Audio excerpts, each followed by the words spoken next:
خواتین،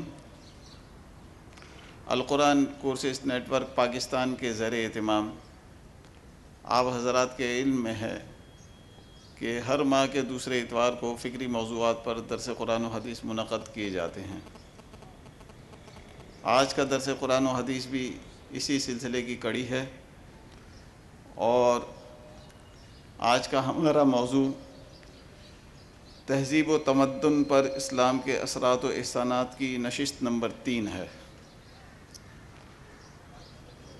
آج جن نکات کو زیر بحث لایا جائے گا وہ کچھ یوں ہیں۔ نمبر 1، رحمت للعالمین صلی اللہ علیہ وسلم نے عالم انسانی پر کیا کیا احسانات فرمائے ہیں۔ نمبر 2، کیا انسان پیدائشی گناہگار ہے؟ نمبر 3، دین و دنیا کی کشمکش کیسے ختم ہو سکتی ہے؟ نمبر 4، کیا سائنس اور دوسرے علوم قرآن سے ٹکراتے ہیں؟ نمبر 5، کیا وحی پر ایمان لانے کا مطلب غور و خوض سے نفرت ہے؟ نمبر 6، عالمی قیادت کے لیے کن اوصاف کا ہونا ضروری ہے؟ آج کے ہمارے مدرس حسب سابق حضرت مولانا محمد اسلم شیخو پوری صاحب دامت برکاتہم ہیں۔ میں مولانا سے گزارش کروں گا کہ درس قرآن و حدیث کا آغاز فرمائیں۔ جزاکم اللہ۔ اللہ وحدہ والصلاة والسلام علی من لا نبی بعدہ، اما بعد فاعوذ باللہ من الشیطان الرجیم، بسم اللہ الرحمن الرحیم۔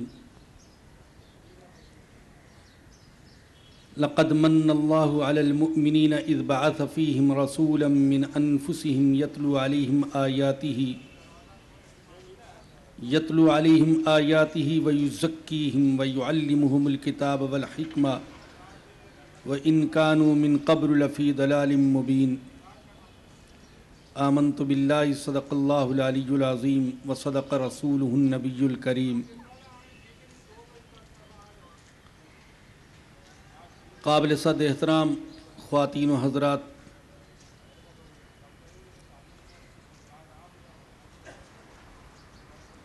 گزشتہ 2 ماہ سے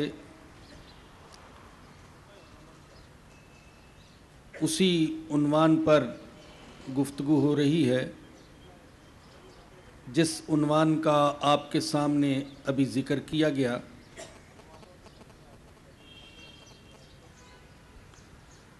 یعنی تہذیب و تمدن پر اسلام کے اثرات و احسانات۔ امید یہ ہے کہ آج کی نشست اس سلسلے کی آخری نشست ہوگی۔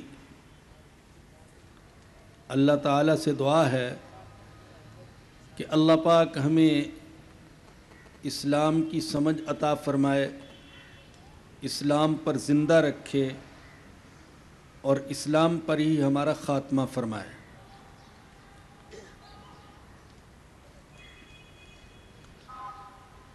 میرے بھائیوں اور بہنوں،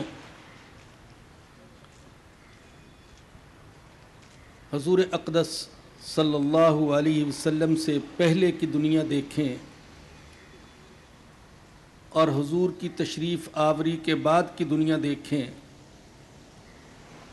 تو اس میں زمین و آسمان کا فرق دکھائی دیتا ہے۔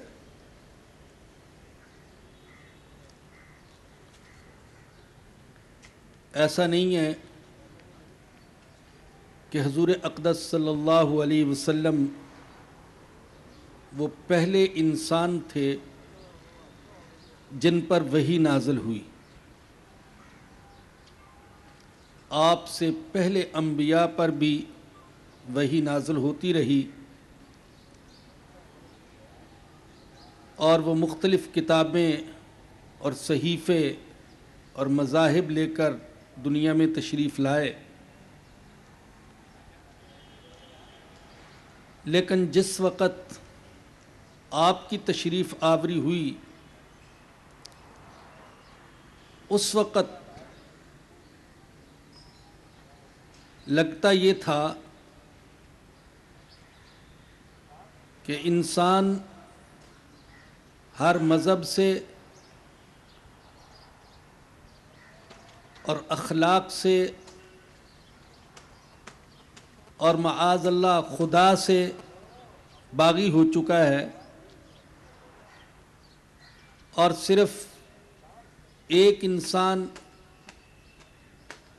اور ایک ملک کے باشندوں نے نہیں بلکہ پوری دنیا کے انسانوں نے اجتماعی خودکشی کا ارادہ کر لیا ہے۔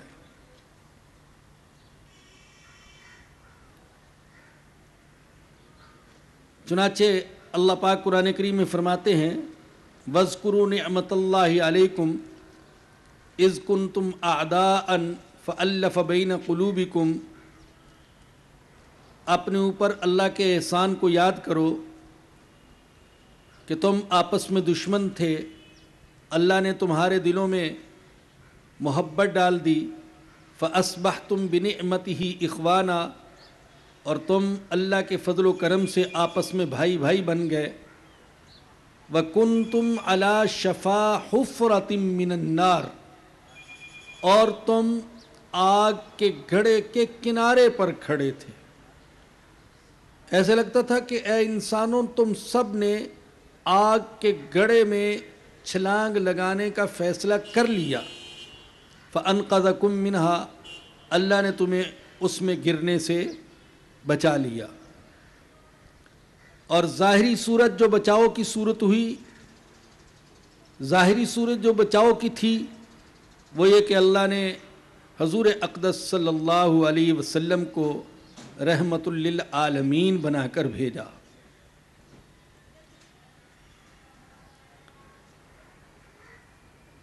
میں سوچتا ہوں کہ اگر حضور تشریف نہ لاتے، حضور دنیا میں نہ ہوتے تو یہ دنیا کیسی ہوتی؟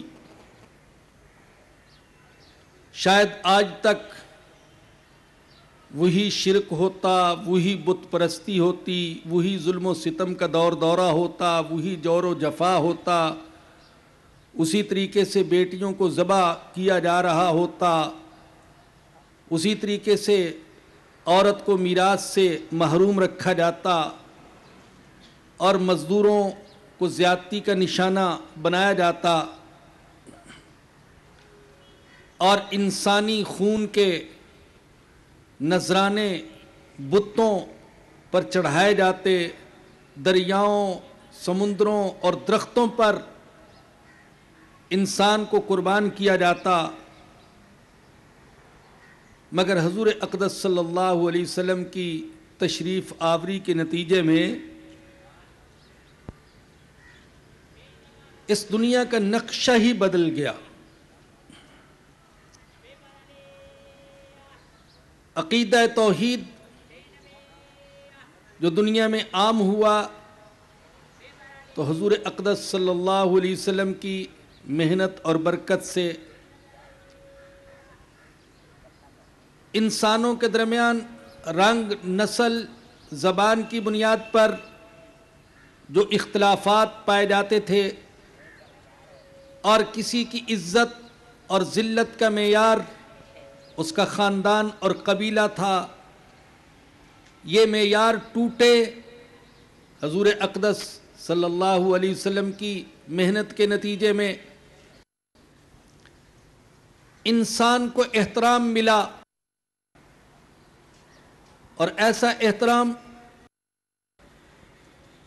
کہ اللہ نے فرمایا کہ جس نے کسی انسان کو بغیر جرم کے قتل کیا تو وہ ایسا ہے کہ اس نے سارے انسانوں کو قتل کیا، اور جس نے کسی ایک کو زندگی بخشی تو ایسا ہے گویا کہ اس نے سارے انسان